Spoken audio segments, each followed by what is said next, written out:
Moin, ihr wunderbare Menschen des Interwebs. Ich begrüße euch ganz herzlich zurück zu meinem Let's Play von The Great Ace-Attorney Chronicles. Im letzten Part durften wir die Jury wieder davon überzeugen, uns noch eine Chance zu geben. Das ist uns auch gelungen. Wir konnten eine Verbindung zwischen Dr. Seif und dem Professor herstellen. Und jetzt gucken wir einmal, wie das Ganze weitergehen wird. Ah, the Knight Errant himself. Have you been watching from the gallery, Mr. Sholmes? I've been on the edge of my seat the entire time. Courtroom trials are fascinating affairs, as a spectator at least. Glad you've been enjoying yourself. I have to ask. What on earth is going on? It makes no sense. What's this professor's business all about? He doesn't look like any professor I've ever met before. Who even is he? Ah, of course. You were in Germany already 10 years ago.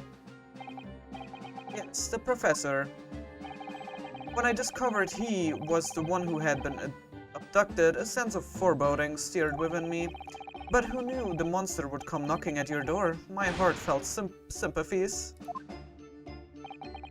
As it turns out, Lord von Zieks is even more intimately tied to this case than any of us realize, isn't he? Yes, how true. His great friend from university in the dock. And now a waxwork of the killer who took his esteemed brother's life makes an appearance too. I imagine even the Red Mr. Reaper failed to foresee that kick in the teeth. An extraordinary move on your part, my dear fellow, to throw that in front of the man. Make it sound deliberate. I can't help feeling that this professor case is really very puzzling. Oh, yes? In what particular manner? Well, there's Mr. Drebber, Dr. Seif, and Lord von Zieks. It seems that everybody in the trial has a link to the case somehow. Yes, in fact, I, alone, am not a member of this set. So that leaves me as an empty set, all alone, with no intersection to any other. Excuse me.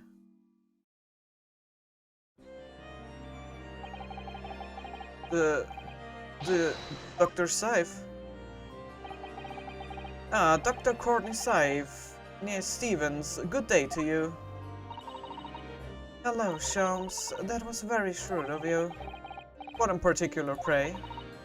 You requested the 10-year-old autopsy report from Gregson, didn't you? Why would you assume such a thing? Because Gregson told me.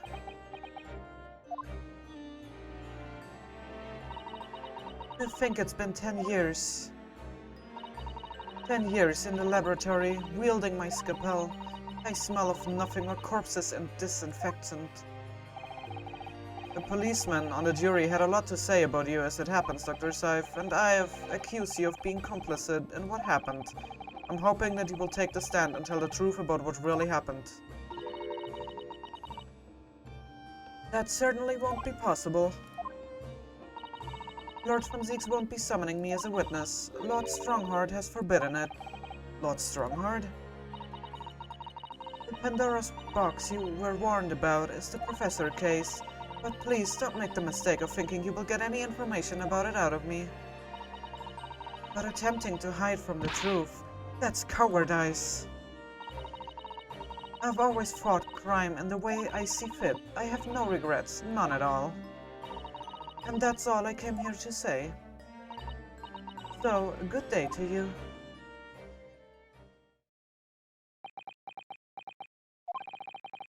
Mention it too. This Pandora's box. Whatever does it all mean? There's really no cause for concern, I assure you. When the trial resumes, the meaning will become all too apparent, whether you like it or not. Now then, I believe it's almost time. I must make my way back to the public gallery. The edge of my seat awaits. I think maybe you're enjoying yourself a little too much.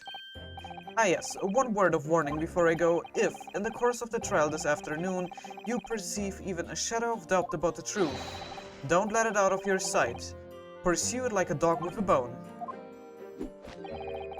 To the bitter end, you understand? Do not falter, whatever may come to pass. Alright, I understand. Thank you. Good, I shall make myself scarce then.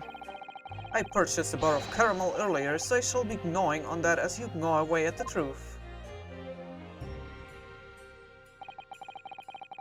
What did that warning from Mr. Sholmes really mean, I wonder? Especially the bit about whatever may come to pass?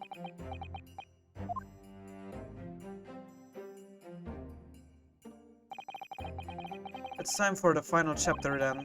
Determined to find the truth. No matter what.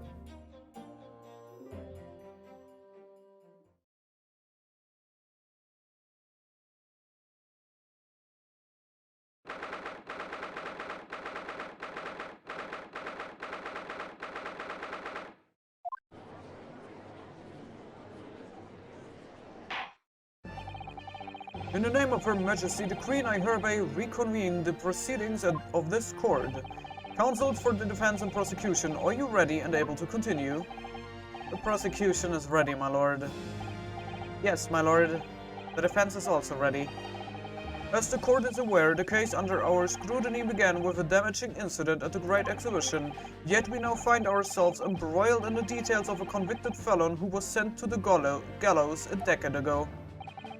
This trial has certainly defied all expectations, as seems to be the fate of all trials in which this Nipponese is involved, my lord. So then, let us begin our exploration of the defense's assertion that the waxwork was cardinally involved in this matter, Lord von Zieks. My lord, are we still awaiting the arrival of Madame Tuspels? Not at all. She's in the antechamber as we speak and ready to be summoned. Very well, bring in the witness. At once, my lord. Alif, show Madame Tuspel to the stand. Things are about to become a lot more intense. If Drebber is responsible, as I'm sure he is, it means he must have had an accomplice in Dr. Seif. What connects the pair of them is the waxwork. Yes, the model of the professor. That's the key to the link between these otherwise unrelated individuals. It's a tenuous link, admittedly, but at present, it's all we have to go on.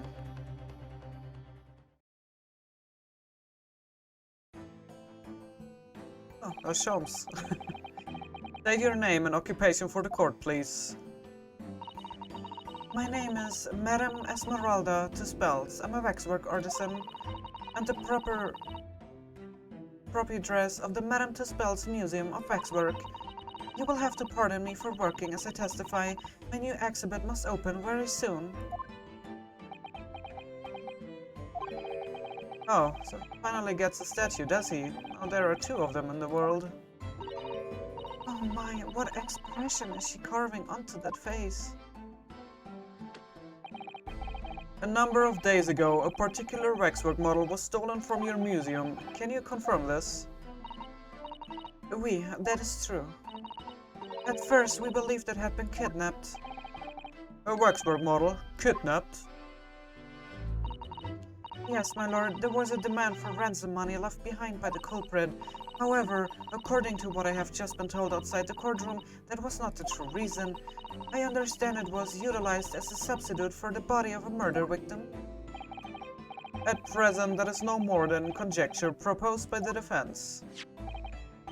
This is the victim of the case in question, Mr. Audie Esmond. But of course, I know him well. He is a part of my personage exhibit. I detest to say what is evident, but Mr. Esmond does not resemble the professor at all. Yes, but perhaps their faces are very similar. Are you suggesting that we should see now the demasked visage of the professor?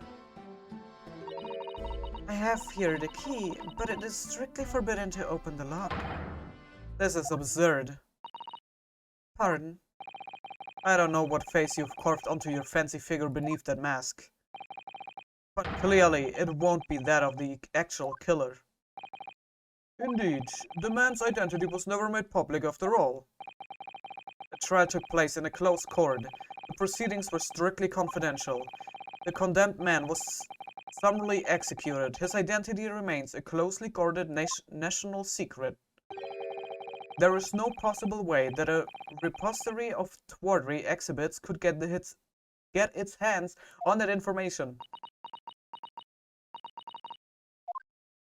It would seem you're unaware of the To Spell's principles. What principles? Family To Spells has always prided itself on sculpting its models a la perfection. Every detail, including the visage, is fashioned with complete fidelity. Voila, our principles. There is a well-known legend about the To Spell's waxwork from the time of the French Revolution.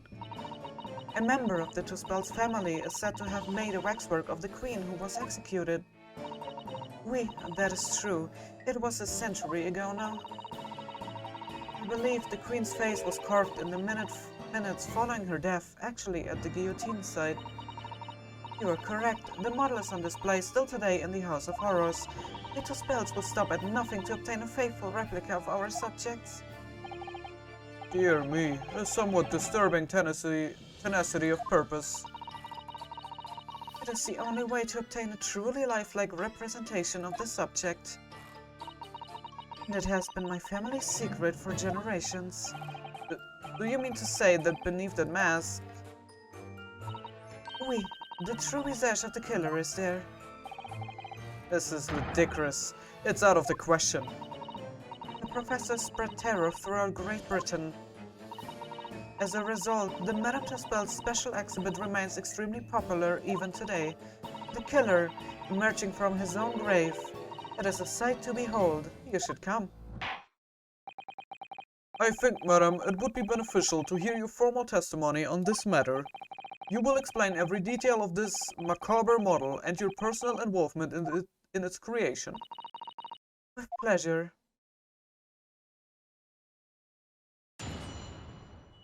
Aber ich frage mich ja, wenn da jetzt wirklich das richtige Gesicht unter der Maske ist, woher sie das hat.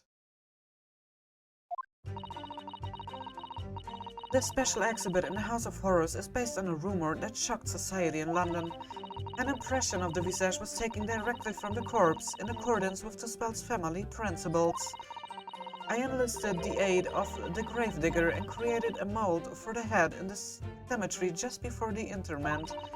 I hid myself until he gave me a signal. I was there for a very long time that night. As dawn approached, I was very worried that I could be discovered. Also hat Drebber dann eventuell Mr. Spells gesehen? The gravedigger, the man sanctioned this. Oui, I will do all that is necessary to achieve the true resemblance my family is celebrated for. Nobody else knew, only the gravedigger. What harm did it do? So you truly saw it, the face of that monster? Naturally, I was aware at the time that his identity was a secret, but To Spells would not be To Spells if we did not insist on absolute fidelity to our sculptures. I don't believe this. I myself have seen the special exhibit at your museum, madam. A truly blood-curdling scene in which the murderer is emerging from his own grave. The scene it depicts was the subject of many rumors in London 10 years ago. I have here a newspaper from the time. The special exhibit was based upon the picture in this article. It was the most detailed account of what happened as reported by the eyewitness who saw it. Hier steht O. Esman, Oddy Esman, oder? Er hat das Foto gemacht davon? Okay, 10-year-old article has been entered in a court record. Man rises from the grave. It's too absurd for words. The public enjoy absurdity, monsieur. That is why I have reproduced the scene as carefully as possible in my museum. And it's a waxwork from that exhibit that was stolen some days before the incident at the Great Exhibition, wasn't it? That's correct. The professor you see before you here. Most puzzling. Counsel for the defense, proceed with the cross-examination. This waxwork links Drebber to Dr. Scythe, and there has to be some reason for that, which hasn't yet come to light. But I will find it. I will get to the bottom of what really happened. I will prove that Dr. Scythe and Drebber were in on this crime together. Okay. Ich habe jetzt nicht wirklich eine Idee, was alles wichtig ist. The Special Action in Space and Rumor at Shock Society in London. Ich glaube, das ist nicht so wichtig. Das hier würde ich gerne einmal... Is it true of every waxwork in your museum then? It is, assuming the subject is dead, of course. Live subjects have to cooperate in a similar way. I have letters from imprisoned criminals all the time, you know. What sort of letters? When my time comes, please make a waxwork of me. No. My museum is famous. To be made into waxwork is an honor, and for some criminals, a symbol of status even. Because nothing says hardened criminal better than wax. And it is thanks to one killer in particular that my museum has gained such popularity in London. I refer to the star of the special exhibit, of course, the professor. Was from your claim to have captured by taking an impression from the actual corpse. There are no exceptions to the principle of two spells.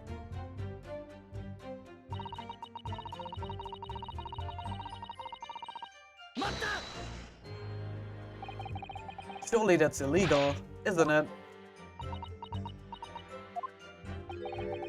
It would seem the proprietress of this repository of novelties was blinded by monetary greed. It had nothing to do with money. The man is part of London's criminal history. That is why I had to sculpt him to record this history. It is the reason of the Two Spells Museum. Ja, tut mir leid, mein Schulfranzösisch ist zu lange her. Ich möchte es nicht mehr annähernd versuchen, das auszusprechen. But if the man was convicted in a closed court and sent for immediate execution, then surely nobody but the members of the judiciary present know the killer's true identity. I assure you, behind that mask is hidden the true face of the professor. Do you realize what you're saying? The professor's identity is a national secret.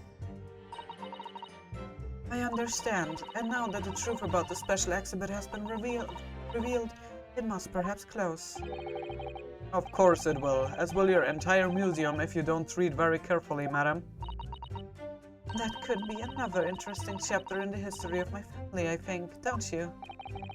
So 10 years ago, on the night of the professor's execution, you took a wax impression of his face from the corpse. Oui, exactement.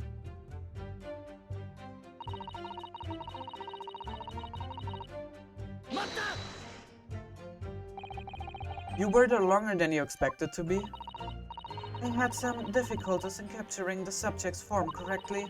As I removed the mask, the mouth of the cadaver fell open and I had some problems with the chin. Dare I ask? The man had been dead for a short while already, you see. His muscles were relaxing and consequently his chin would not align itself correctly. Dear, what a horrible thought. Under normal circumstances, I would have an assistant with me.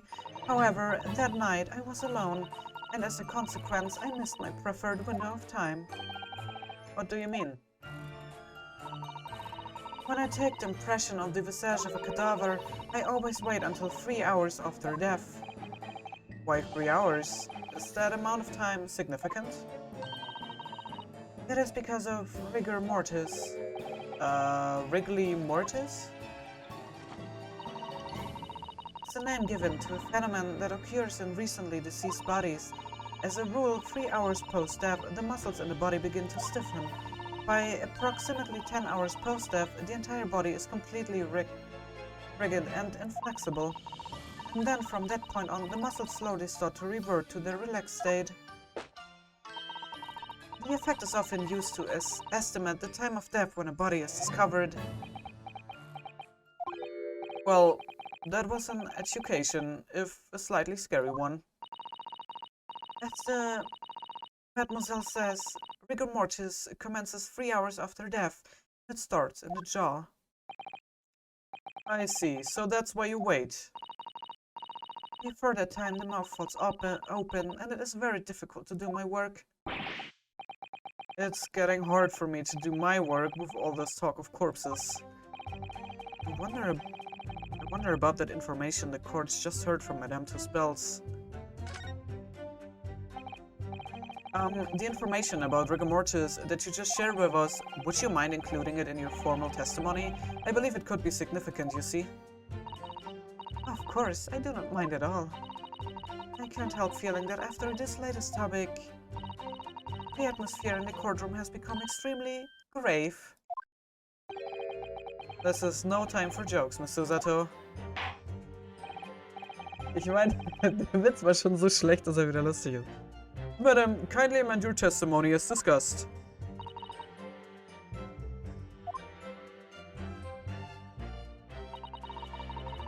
Okay.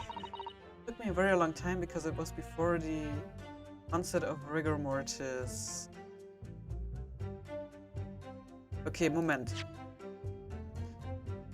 Ryunosuke wollte das hinzufügen, oder zumindest gab uns die Option. Jetzt ist die Frage, ich meine, es geht um den Professor, also ist eigentlich nur der Autopsiebericht wichtig. Redacted for convention. Death by hanging. Confirmed at midnight.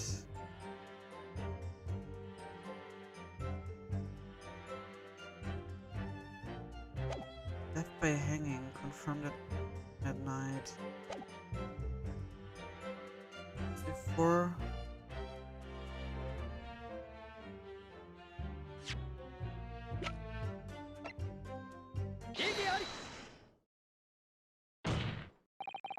Madame Tuspels, I have here an autopsy report that was filled 10 years ago now. It confirms the death of the professor following his execution at the gallows. And is that a problem? I believe it is, because your testimony and a particular detail in the report completely contradict one another. Are you going to explain yourself, my Nipponese friend?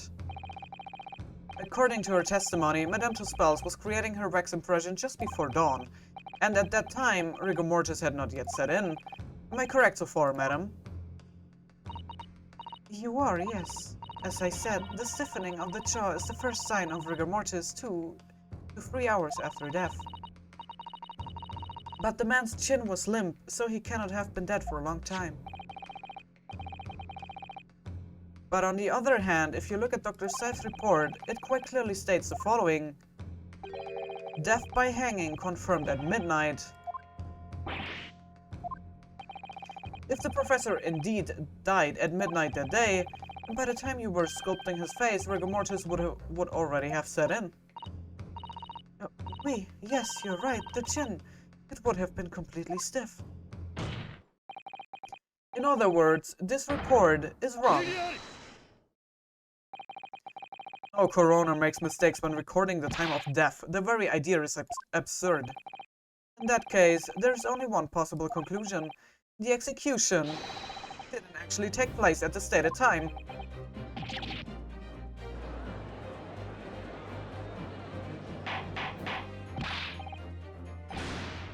Counsel, this is beyond folly. Not only do you indict the author of Report Dr. Seif, but you also implicate members of staff at Berkeley Prison where the execution took place.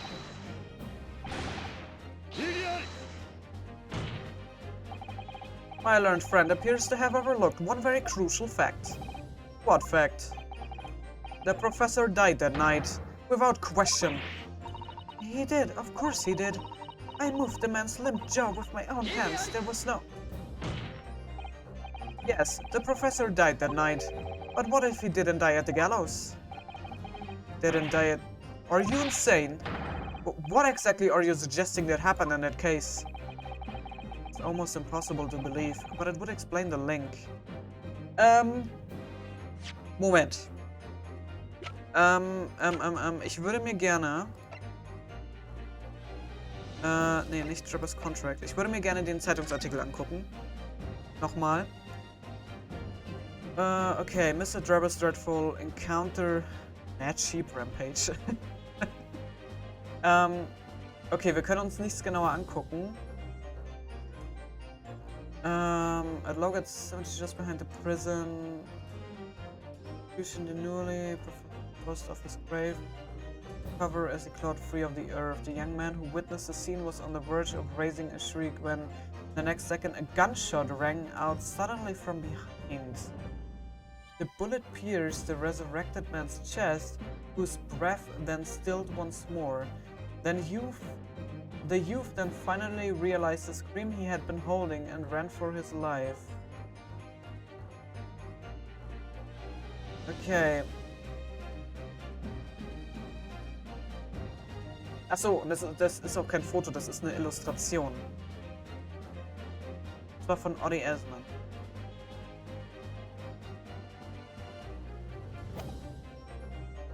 Okay.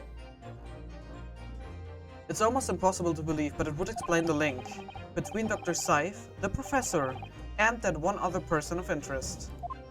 Yeah, Ozzy Esman. I have evidence that will explain exactly what I'm suggesting happened that night.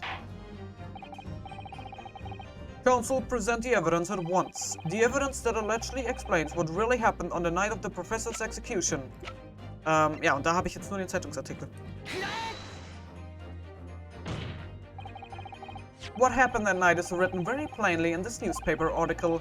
Executed criminal returns in the dead of night at local cemetery. You're suggesting it was a corpse coming back from the dead now? Well, if this article is to be believed, yes. The professor, assumed dead following his execution, emerged from his grave and was killed again. Don't be a fool. That's simply a rumor published by the gutter press. Can you be certain of that? Are you serious? The point is, as the article says, there was a witness to what happened. My word, yes indeed. The young man who stole into the cemetery by chance that night. Of course there was a witness. The story didn't write itself, but obviously the man made it all up. And in any case, this was 10 years ago now. There would surely be no hope of finding him. On the contrary, my lord, we all know this witness well. Are you suggesting, counsel, that you've identified the person in question? That you know who claims to have seen these utterly incredible events take place? Hat sich jetzt keiner von euch den Zeitungsartikel durchgelesen, den die gute Frau mitgebracht hat? Yes, my lord. In fact, you could say that he's right here before my very eyes. You will substantiate your latest claim now then, counsel. Who is the alleged witness of this staggering scene from the cemetery 10 years ago? The man in question is Mr. Enoch Drebber. The previous witness? The special exhibit in the House of Horrors and Madame Tuspel's Museum of Waxwork recreates the decade-old scene in great detail. A condemned criminal emerging from the grave, and besides the tomb, a young man with a lantern stumbling upon the terrifying sight. And that young man is a 10-year younger Mr. Enoch Drebber.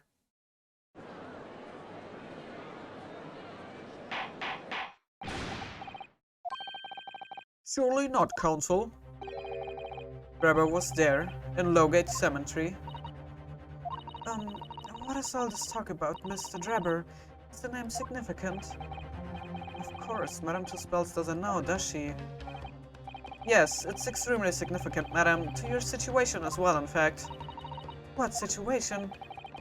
The theft of the Professor Waxwork from your museum some days ago was perpetrated by the very same man.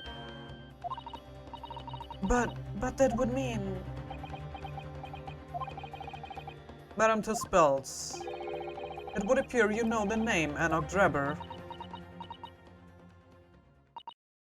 Oui, yes, I know it, but from long ago in the past. What? Oh my. Good gracious. Explain yourself. Tell us everything you know. Yes, of course.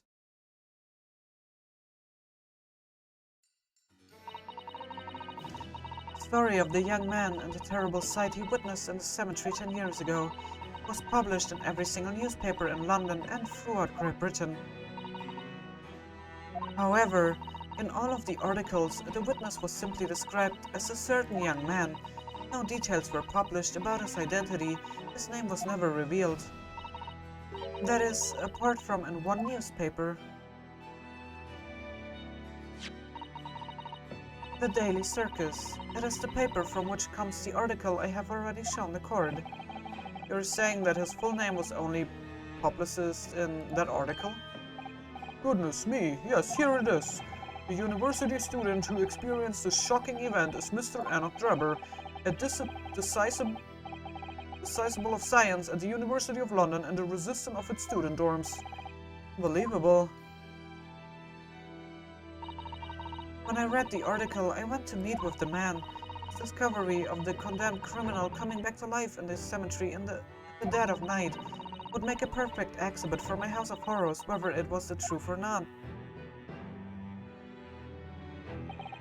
I see. So you went to meet Mr. Drebber in order to sculpt the waxwork of the man, did you? Exactament. He was studying science at the University of London in those days. He was just a poor student.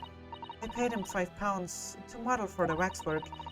Since that time, it has been in my museum to recreate the scene of terror from the cemetery.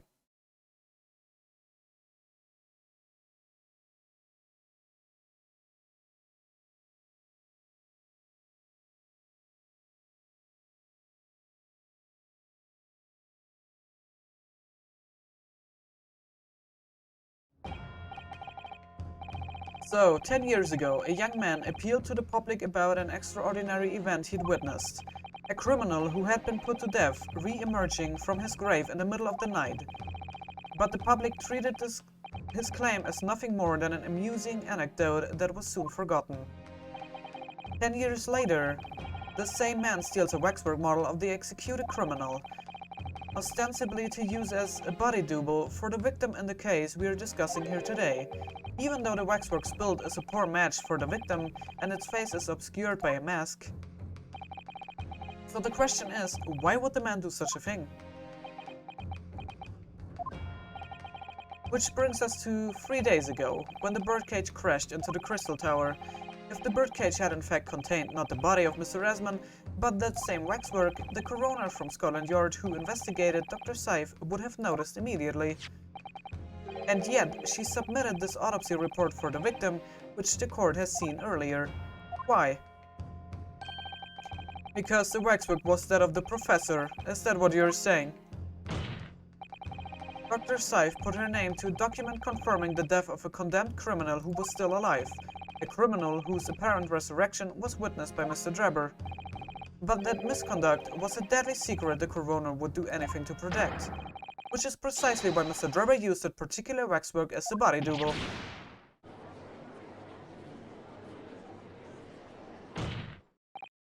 My lord, this court must summon Dr. Scythe to the stand. The defense is determined to find out exactly how the coroner and Mr. Drebber are connected. But according to the missive I received this morning through the prosecutor's office, Dr. Scythe is unable to participate in these proceedings. Is that not the case? Told us so herself, didn't she? Lord Van Zieks won't be summoning me as a witness. Lord Strongheart has forbidden it. Lord Strongheart? The Pandora's box you were warned about is the professor case. But please, don't make the mistake of thinking you will get any information about it out of me. Something happened on the night of that killer's execution 10 years ago, and surely nobody would want to get to the bottom of that more than Lord Van Zieks. The prosecution calls for the instructions in that missive to be scraped. But Lord Van Zieks, the missive was issued from the Lord Chief Justice Office. The assigned prosecutor has the final say on policy in any particular trial. In other words, me. Yes. Let Anok Drebber and Dr. Seif both take the stand together.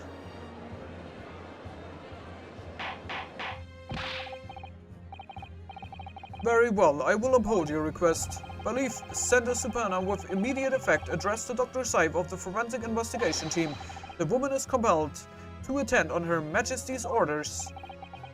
Alright then, Anok Drebber and Dr. Seif. If they weren't colluding with one another, this crime could never have been committed. I'm just a stone's throw away. I can feel it. The truth behind all of this is about to come out.